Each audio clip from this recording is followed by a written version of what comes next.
You know, fundamentally, sleeping is great for recovery, but it's a curse in some cases too. That's where your blood pools, that's where you get hip pointers and things like that.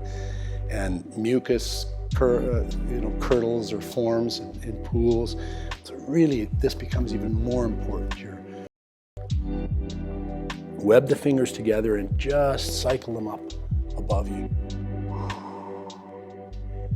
You'll see this elongation posture many times throughout. Look up, open your mouth, and just breathe in and out into your lungs. Excellent. Disconnect and give yourself a chance to get more and more flexible. We're going to pick up our staff now and just run this behind you. If you can stretch into this place, I'm going to turn sideways just so you can see this a bit better. We want to try to rub the stick over the mid-thoracic spine, just about where your kidneys are. And finally, we'll go into a hook and we'll rub it this way with a little bit more pressure. First one, really high as you can get it today. We'll press. Point the chest out and look way up. Palms are up. Now, as you look up, you also create a more muscly surface of your back, so you're not on the bone directly. Now release. Move down about 2 centimeters or 1 inch and do that again. Press and look up.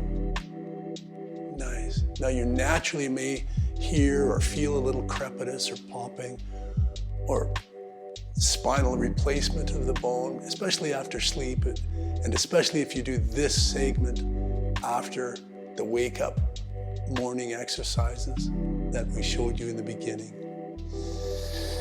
Come up again, round out, release the pressure, come down to what would be basically the bottom of the kidneys, and press again, hooking in, kicking the head up, breathe in and out through the mouth.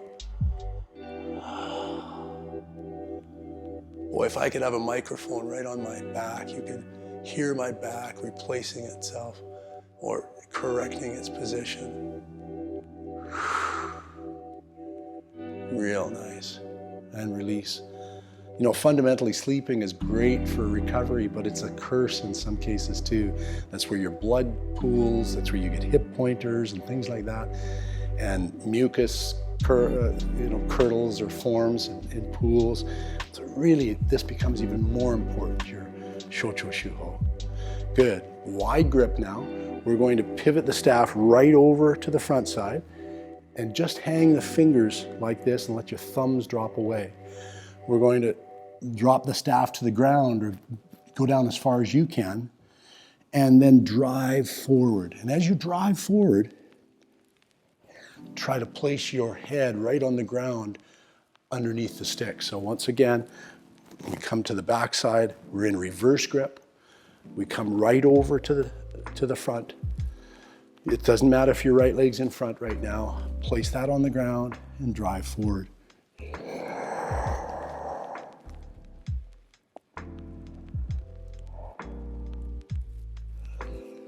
Keep breathing and hold for about 3 to 6 breaths.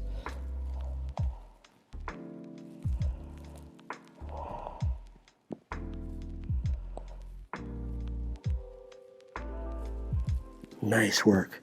As you sit up, your arms will stay forward and go through a bit more of a stretch. And then lift your arms up so that they come to the back side again. We'll go back to that kidney pressure, but we're not going to press this one. Instead, we're just going to roll up and down. You see how your arms hook on the staff, just to create that upper and lower pressure.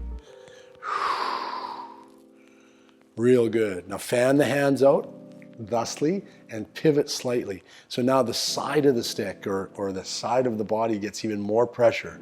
Drop that down right in line with your femur or your upper leg bone and look over the backside. Breathe deeply.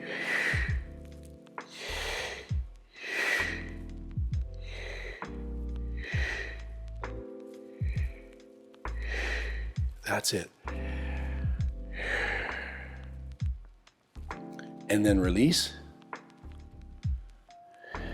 And go the other side. Now, once you twist like this, the stick will press a little bit more vigorously on the side of your body, but we'll turn and look behind. Again, opening those meridians in the neck, the meridian, our focus anyway today is bladder, but there's lots of them that cross over the neck, and you'll see those as in each of the days that we study. And then release, nice. Let's buck this stick right over to the front side and let it lay over the lower part of your abdomen, just over the lower part of your abdomen, just above by about 2 to 3 inches. And then just roll it down as far as you can. Just like you're kneading dough or you're rolling, it's a rolling pin. Press and release.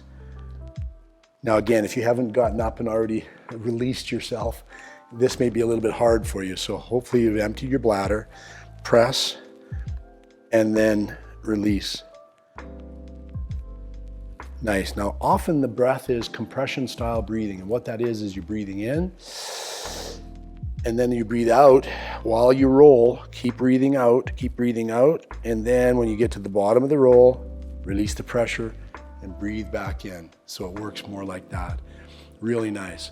I'm going to pivot out towards you now and bring one leg straight ahead, working those nerves behind my leg. If you can bring your foot up, you can see my tabi on the bottom here, or the split toe shoe. Try to bring that staff right to the bottom of your foot, just like this. Now from here, I want you to wave the hand behind you, drop it forward, and see if you can't just push the stick a little straighter. You're not actually trying to grab it, just push it up. This one, the head is turned towards the outstretched leg, and just lay it down. Once again, we'll go into that 3 deep breaths.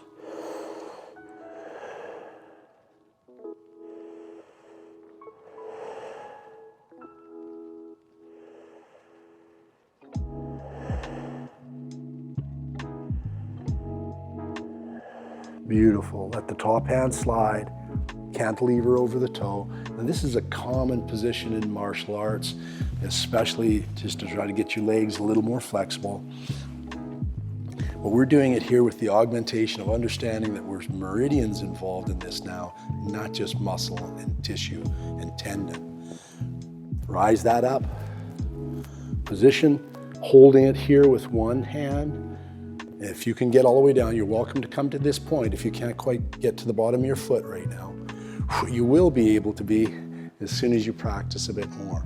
Drive this up, come right over, and just push that staff a little bit straighter so that it moves into what's called tate. Tate is standing position. Turn the head and look straight down.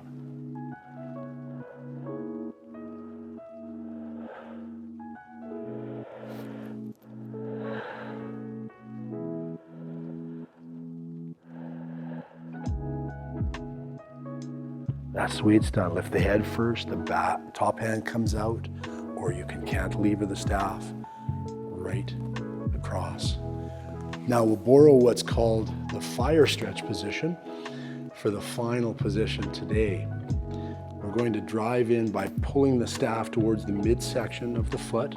And again, if you can't quite get on both feet right now, you're welcome to just use one. Or abandon the stick completely and just try to bend forward. What I'm going to do is pull into the midfoot to stimulate the kidneys, reach underneath with my hands, and attempt to drive my elbows downwards. So even if you can only get to this place right now, start to drop your elbows down as you draw back against the stick.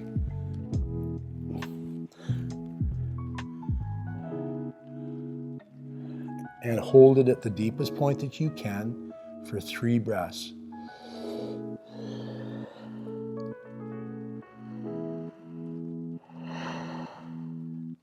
Make sure your breaths are nice and whole and you're not holding.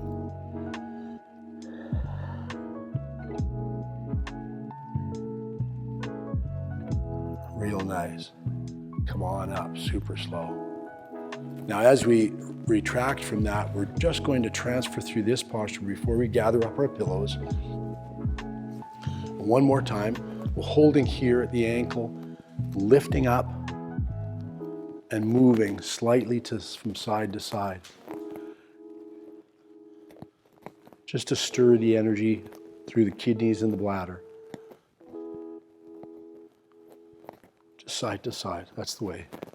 Now that might be a little hard for you. Maybe you have to come from kind of here, and that's perfectly fine. Your hip flexors will get more flexible, especially if you go through these movements. I've seen people do all sorts of things to get their hip flexors flexible, even putting weights on their knees and whatnot. Just go into the posture more. And certainly if you dedicate through a daily practice, you'll be that much better off. Let's bring our pillows back into play now. A great way to start your day is those general exercises that we talked about. And if that's all you have a chance to do each and every day, you're way further ahead. And you've taken an active interest in restarting your body. Really nice. Okay, let's drop this into our half lotus if that's what you want to do. Bring your hands in the Zen style fist. Straighten your back.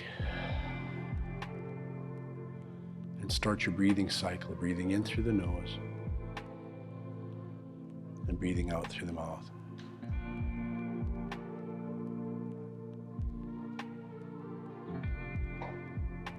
That's the way. Keep the air moving. Just like you want to keep your body moving.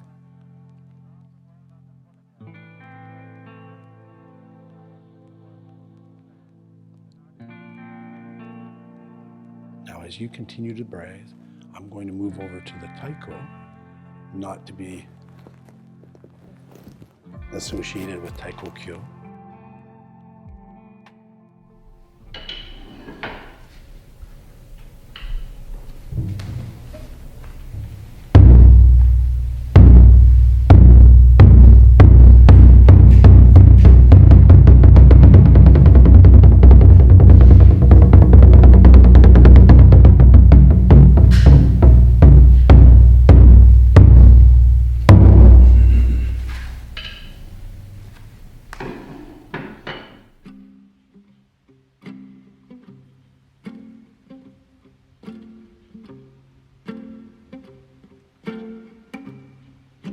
Okay, come on back into the room. Just let your eyes drop back open, start to breathe normally.